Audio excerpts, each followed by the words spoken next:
350 delegates to the Winnipeg Conference, representing the Zionists of Canada.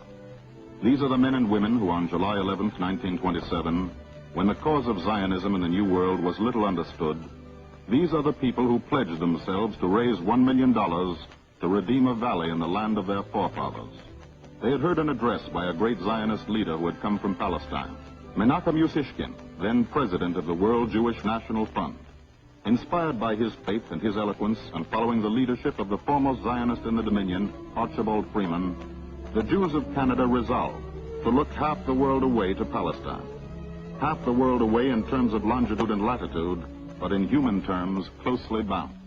Here on the coastal plain of Eretz Israel, between Haifa and Tel Aviv, the Jews of Canada, by their contributions to the National Fund, purchased a wide stretch of land, known then as Wadi Hawareth. In biblical times, so beautiful was this part of the Sharon Valley that King Solomon sang of it in his Song of Songs. I went down into the garden of nuts to see the green plants of the valley, to see whether the vine budded and the pomegranates were in flower. So sang King Solomon. No vines nor pomegranates here 20 years ago, only swamp and trackless waste, hot sun and stagnation. Mosquitoes, million upon million.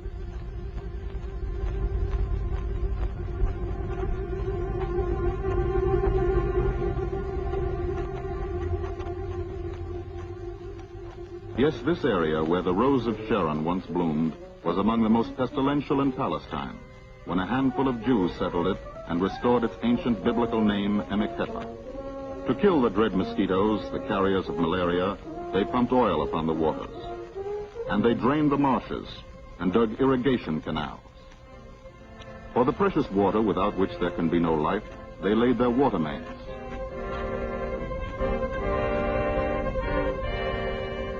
And the water sprung fresh and sweet from the earth. Water for the 12,000 people soon to come to Emekepha. Water for 20 new villages, all built in the past 2 decades on land acquired and reclaimed by the Jewish National Fund. Today, a fine modern road leads to the administrative center of Emekepha, the village called Kfar Vidkin.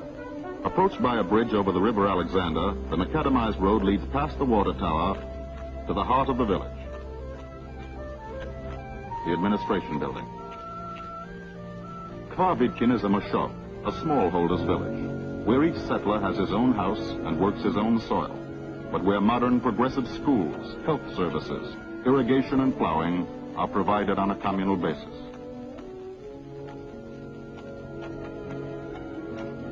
There is a cooperative store where the people may buy what they do not produce on their land.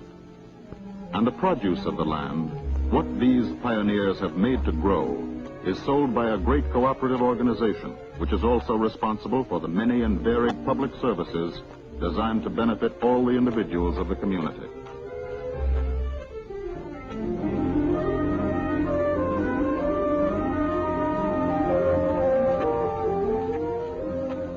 Named in memory of Joseph Vidkin, one of the early leaders of the pioneer movement, Kfar Vidkin, in a few short years, has become a thriving settlement. Here, as elsewhere in Jewish Palestine, a cooperative activity has been developed like no other in the world.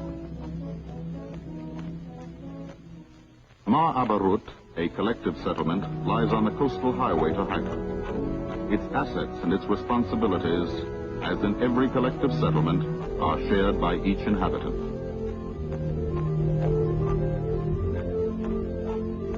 The work is concentrated in the orange groves. There is no frost in Palestine as in California or Spain, or high winds as in Florida. The oranges grow fast and profuse and of an extraordinary sweetness.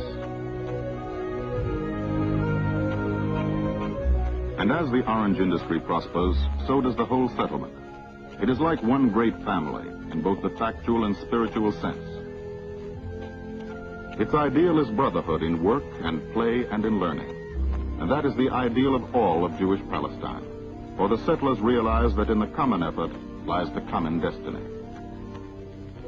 This is Kfar Aroe, an Orthodox settlement named for the late Chief Rabbi of Palestine, Rabbi Abraham HaKohen Cook. Here there is a famous yeshiva, a Talmudical college, to which students from all over the country come to study the Torah. And while pursuing their Talmudic studies, the yeshiva students are given agricultural training. The old and the new in Jewish life go hand in hand. Kfar Yedidyah, a smallholders' village, was founded by refugees from Nazi Germany. Here they have found peace and a sense of belonging far deeper than ever they knew on the continent of Europe. They would not leave Palestine now, with all the labor they have invested in its soil and its industries, even were the ashes of Europe turned to gold. They have sunk their roots deep into Palestine. They have begun to see the fruits of their labor, and here they will remain whatever the future may bring.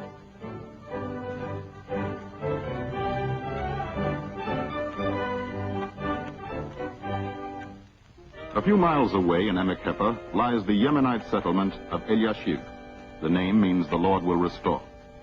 Many centuries ago, Jewish exiles from Palestine made their way to Yemen in southern Arabia, where they suffered degradation and persecution. But a fervent adherence to Judaism, a great love of the Bible and the Hebrew language, and a longing for the promised land persevered among them, and they came back and built anew. Thousands of them have returned from Yemen, have been reintegrated into Eretz Israel, and have adopted its way of life.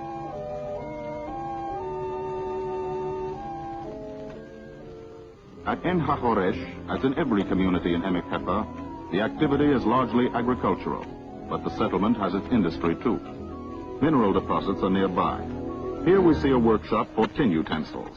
Palestine has grown as rapidly as it has because the settlers have utilized every resource of the land. This is Avihail, a war veteran settlement founded by members of the Jewish Legion who fought with the British in the First World War and helped to liberate the country. As war veterans, they love peace and have throughout the years cultivated neighborly relations with the Arabs. At Nira in Emek Hefer, the settlers found that the community could not subsist on agriculture alone. And so with the ingenuity so typical of the Palestinian Jew, they built a weaving factory. Each man and woman is a joint owner and contributes half the day to work at the looms, while the rest of the day is devoted to work on the land. In the settlement of Givat Haim, agriculture has also been supplemented by industry. This is a jam factory, and the fruits for the jam come from the land.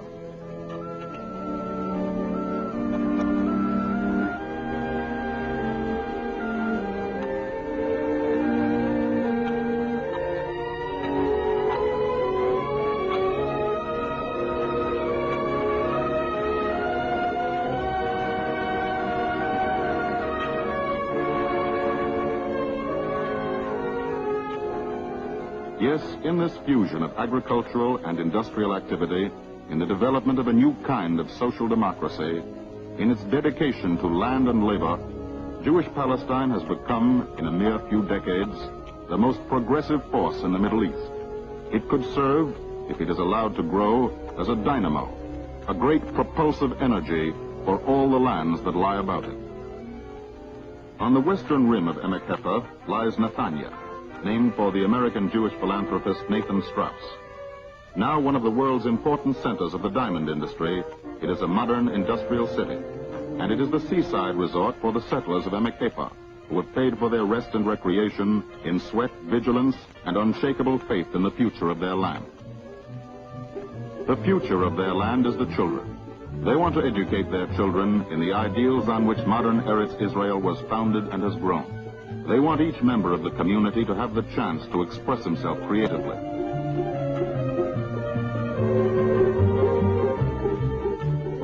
They want the certainty of peace, the opportunity for laughter, not for their children alone, but for all children everywhere. Yes, these people have built a solid foundation for an enduring state.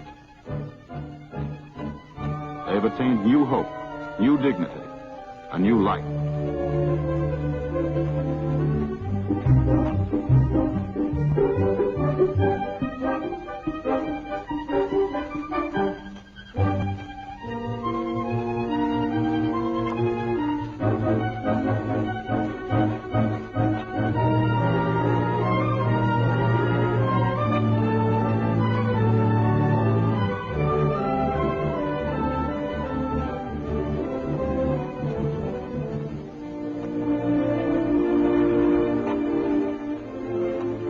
here they are, and here they will remain, continuing to build in the valleys, in the hills, in the cities, and on the farms, in Emek Hefer, and in all of Eretz Israel.